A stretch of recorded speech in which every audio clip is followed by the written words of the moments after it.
On this episode of Motorvate's Do-It-Yourself Garage, we are going to see how well the $20 20-minute diff bushing fix is holding up after 1 year.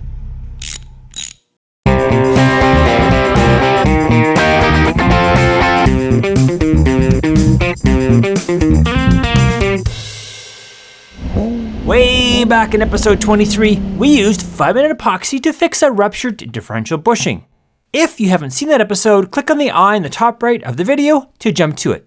Now, many of you have asked for an update, and here it is, 1 year later. To see where we have come from, let's have a quick look at the original ruptured bushing. As you would expect, there is a lot of up and down movement in the differential due to the ruptured bushing. Now, let's have a look at the epoxy-filled bushing as it was 1 year ago, just after the epoxy was injected.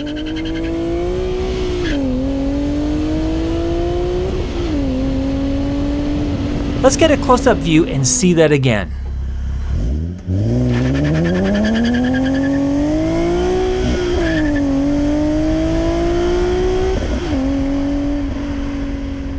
And now, the moment you've been waiting for, the epoxy-filled bushing 1 year later.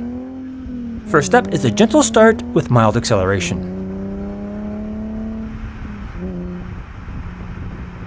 Well, to my eye, that looks good. But what about full throttle acceleration? Well, let's have a look.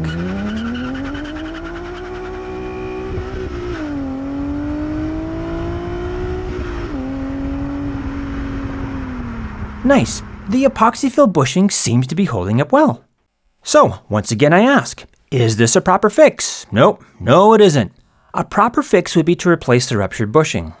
But, since it's holding up well with no signs of the rubber tearing or cracking, and no additional play in the bushing over the last year, it just may be, and I hate to use this phrase, but it just may be good enough for a fix that costs $20 and takes 20 minutes.